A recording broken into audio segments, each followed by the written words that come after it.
AP సర్కార్ అత్యంత ప్రతిష్టాత్మకంగా అమలు చేస్తున్న విద్యా దీవెన పథకం ముందు సాగడం లేదు.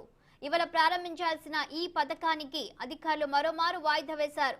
2022-23 విద్యా సంవత్సరానికి గాను 10,50,000 మంది విద్యార్థులకు అక్టోబర్, నవంబర్, డిసెంబర్ త్రైమాసికానికి సంబంధించి 700 కోట్ల వరకు ఫీజు రియంబర్స్మెంట్ నిధుల్ని విడుదల చేయాల్సి ఉంది.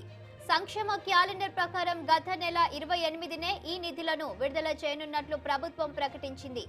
అయితే ఆ తర్వాత దానిని మార్చి 7వ తేదీకి వాయిదా వేశారు. తాజాగా ఇంకోసారి వాయిదా వేస్తున్నట్టు పేర్కొంటూ జిల్లాలకు ప్రభుత్వం సమాచారం పంపింది. అయితే మళ్ళీ ఎప్పుడన్న విషయాన్ని మాత్రం వెల్లడించలేదు.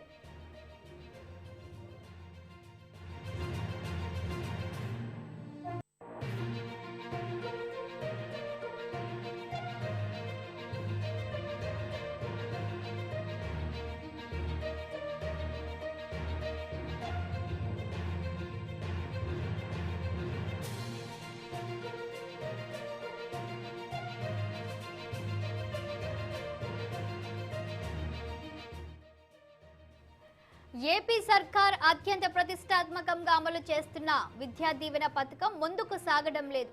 ఇవాళ ప్రారంభించాల్సిన ఈ పథకానికి అధికారులు మరోమారు వాయిదా వేశారు. 2022-23 విద్యా సంవత్సరానికి గాను 10,50,000 మంది విద్యార్థులకు అక్టోబర్, నవంబర్, డిసెంబర్ త్రైమాసికానికి సంబంధించి 700 కోట్ల వరకు ఫీజు రియంబర్స్మెంట్ నిధుల్ని విడుదల చేయాల్సి ఉంది. సంక్షేమ క్యాలెండర్ ప్రకారం గత నెల 28నే ఈ నిధులను విడుదల చేయనున్నట్టు ప్రభుత్వం ప్రకటించింది. అయితే ఆ తర్వాత దానిని మార్చి 7వ తేదీకి వాయిదా వేశారు. తాజాగా ఇంకోసారి వాయిదా వేస్తున్నట్టు పేర్కొంటూ జిల్లాలకు ప్రభుత్వం సమాచారం పంపింది. అయితే మళ్ళీ ఎప్పుడన్న విషయాన్ని మాత్రం వెల్లడించలేదు.